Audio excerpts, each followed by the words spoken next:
Hi, class. Welcome to SHB 8775 Issues in Aging, Grief, and Bereavement. This course is going to be an interesting course for all of us because it helps us evaluate the paradigms of aging and the service delivery systems that are commonly provided in that sector of life, and also the service delivery systems, most particularly where you live. And that becomes very important because you, as a counselor or helper of some sort, need to know uh, about the facilities that are available in your area.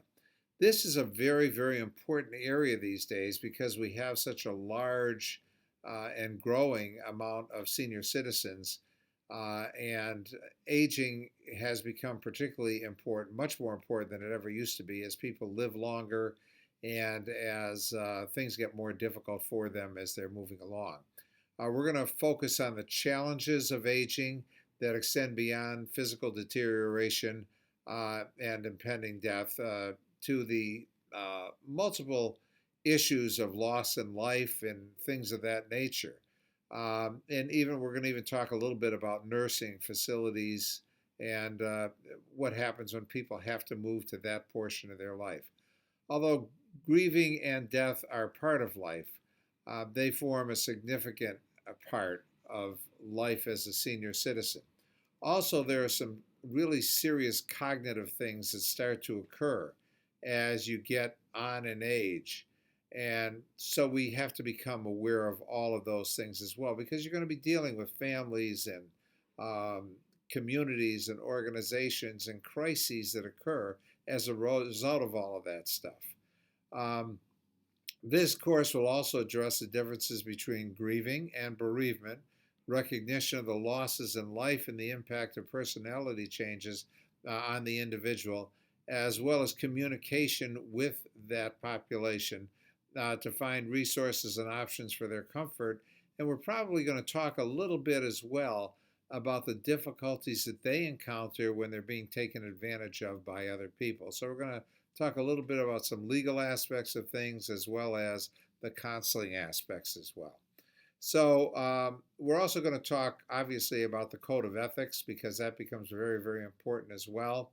And we're going to talk about resources in your communities, and you're going to be helping us through all of this by talking a little bit about resources that might be available that may be similar in other places as well. So once again, I welcome you and thank you for joining us, and I look forward to working with you as we work through all of these issues. I wanted to talk to you a little bit about the course itself. As you know, here at Capella, we have courses that last about 10 weeks. And 10 weeks initially seems like a long time, but I got to tell you that 10 weeks is going to go by fast because this will be finished before Christmas.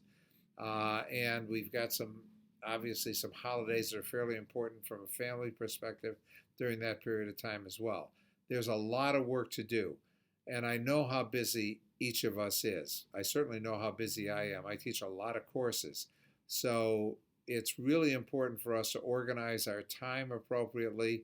I'm going to be organizing mine as well. Because of the number of courses I teach, I do enforce the rules rather strictly, as you will see in the expectations. Read both the counseling expectations and my expectations as well.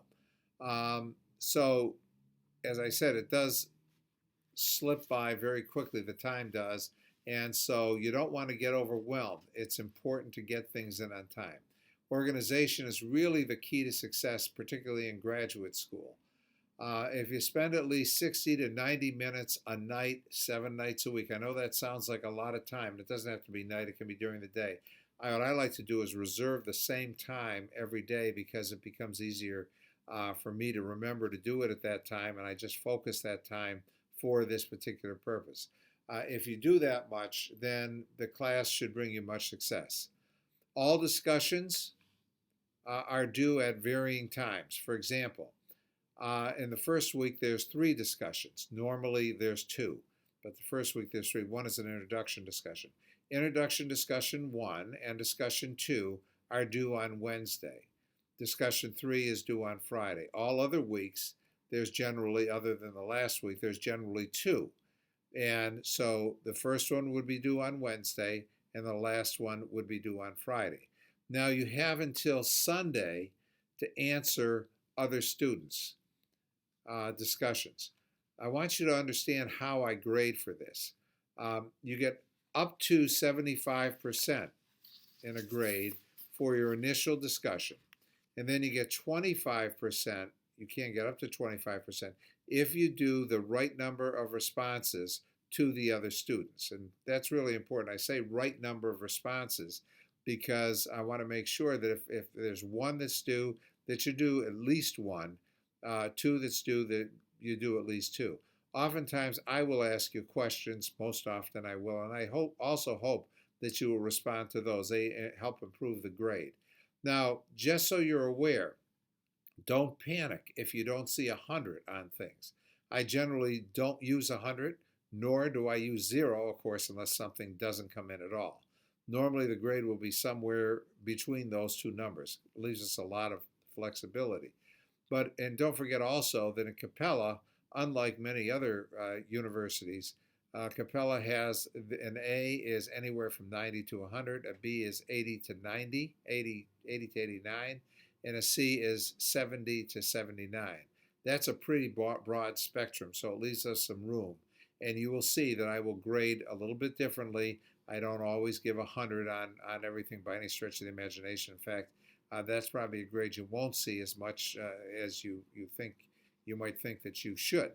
But generally, that means that something is absolutely perfect, and most of the time, everything isn't quite that great. And as a part of this course as well, I also do usually at least 2 and possibly 3 conference calls. One conference call deals with positive psychology, which is very, very important in this area. But the other ones will deal with, the first one will deal probably with how you're doing, what you think about the agenda and what's on.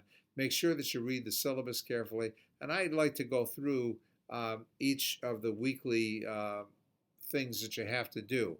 I also like you to spend some time going through the assignment. The assignment in this particular class is a little bit different.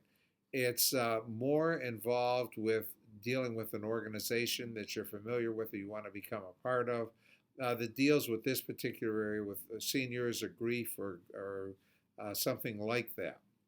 So that is where we really get into the organizational stuff and not so much in the class. The class itself and the discussions weekly are primarily dealing with aging, grief, and all of the rest of those topics. So it's kind of a unique combination of things whereby you're going to be able to learn and write something about an organization you want to become involved with in your community as part of the assignment. And as part of your discussions, you're going to be talking about the issues that are part of our textbook and things of that nature. And there's a little bit of a combination of both, actually, in the assignment. But the last assignment is also different in this kind of a class because it's a PowerPoint presentation as opposed to a paper.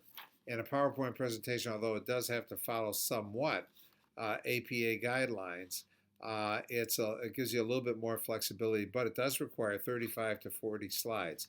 Now, I do want to tell you that I do not require that you put anything on or give a class live or anything like that. All I want to see is the PowerPoints. So what you do is you will file your PowerPoint before the end of the period of time for the 9th class. I think it's by Sunday or so in the 9th class, and I will get them hopefully all back to you. It has to be in on time. All of this has to be in on time. This is a relatively large class, and I want to make sure that I get everything back to you as quickly as I can possibly do it as well. So I really do look forward to working with you. I want to let you know that I am available by phone. I look forward to the opportunity of talking to you if you have any questions or issues that you want to discuss with me. I'm more than happy to do that. I give you specific hours and your expectations as to when I'm available. Usually I'm near a computer during those hours, and that's why those hours are there. Sometimes I may not be. My daughter may have a sports event or a play or something else at her school.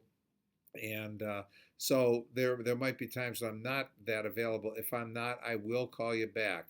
I would prefer to be in front of a computer if I can. If not, or if it doesn't require that, that's fine too. But try to keep it within those hours. I am in the Eastern time zone, just to let you know, so that you're not calling me at 3 o'clock in the morning my time. And I do give you very specific times. I want to thank you once again for joining me and taking this class. I expect that I'm going to learn as much from you about all of these things as you're going to learn from me. We are going to be spending a lot of time on cognitive issues because they are very, very important. Thanks again, and look forward to working with you this term. Bye now.